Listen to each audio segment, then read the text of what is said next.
นาลีกับนกเป็นหมู่กันตั้งแต่มัธยมทั้งสองได้สนทนากันเรื่องเรียนจบแล้วจะเฮ็ดอาชีพหยังดีทั้งสองค้นคิดไอเดียออกว่าจะเฮ็ดหยังนาลีเลือกจะขายสินค้าโดยใช้การตลาดแบบดังเดิมส่วนนกเลือกที่จะขายสินค้าโดยใช้การตลาดแบบออนไลน์นาลีเลือกที่จะเซาห้านในพื้นที่เศรษฐกิจ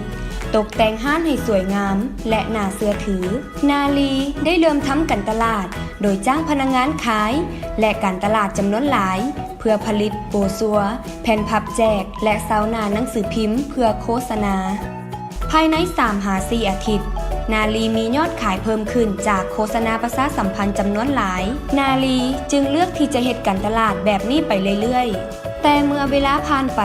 การโฆษณาประชาสัมพันธ์เฮ็ดให้มีค่าใช้จ่ายสูงเมื่อเปรียบเทียบกับกำไรในขณะเดียวกัน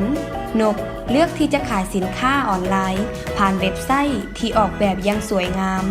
จ้างบริษัทผลิตโฆษณาออนไลน์เพื่อวางแผนการกระตุ้นการขายบริษัทได้สร้างสื่อออนไลน์บ่ว่าจะเป็นข้อความรูปภาพและวิดีโอ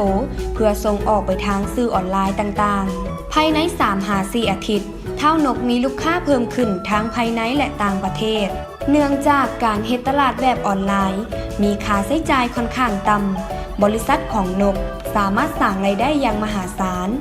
ภายใน 2 ปีเท่านกสามารถสร้างห้างขายสินค้าออนไลน์เพิ่มขึ้นอีกหลายห้างเนื่องจากรายจ่ายที่ต่ำและผลกำไรสูงเมื่อนาลีและนกได้มาพบกันอีกครั้งทั้งสองได้โอ้ล้มกันเกี่ยวกับธุรกิจส่วนตัวที่ทั้งสองได้เฮ็ดมาภายใน 2 ปี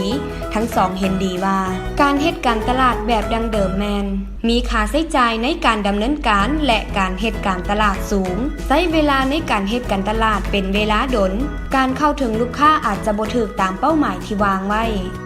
การตลาดแบบออนไลน์แมนจะมีค่าใช้จ่ายต่ำเมื่อเทียบกับการตลาดแบบดังเดิมถึง 39% ฐานลูกค้าเพิ่มขึ้นและเข้าถึงกลุ่มเป้าหมายได้แน่นอน IT Excellence แมนหยังบริษัท IT Excellence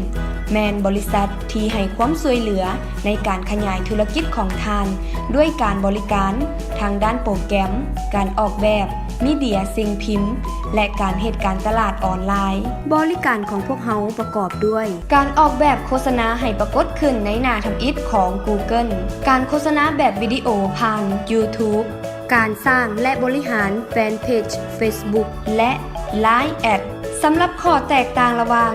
การเฮ็ดการตลาดออนไลน์ด้วยตนเองและการจ้างบริษัทมืออาชีพในการเฮ็ดการตลาดออนไลน์นั้นการเฮ็ดการตลาดออนไลน์ด้วยตนเองท่านต้องมีความรู้ความเข้าใจในธุรกิจของท่านให้ลึกซึ้งต้องฝึกฝนเรียนรู้ในสิ่งใหม่ๆอยู่ตลอดพร้อมทั้งศึกษาการเฮ็ดการตลาดออนไลน์ที่มีการเปลี่ยนแปลงและเกิดดับอยู่ตลอดเวลาซึ่งอาจจะกินเวลาที่มีค่าของท่านอย่างมหาศาลพร้อมนั้นการโฆษณาที่บ่ได้คุณภาพยังเป็นการเสี่ยงในการใช้งบประมาณหลวงหลายอย่างบ่มีประสิทธิภาพเพียงพอส่วนการจ้างบริษัทเฮ็ดการตลาดออนไลน์แมนการจ้างมืออาชีพที่มีประสบการณ์และมีวิธีการเฮ็ดการตลาดที่ประสบผลสำเร็จใช้เวลาในการเฮ็ดการตลาดน้อยลงแต่มีประสิทธิภาพสูงมีทีมงานคุณภาพที่พร้อมให้คำปรึกษา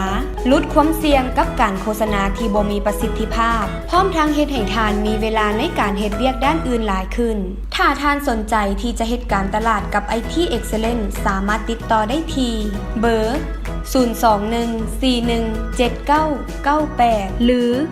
www.itexcellence.la และ Facebook IT Excellence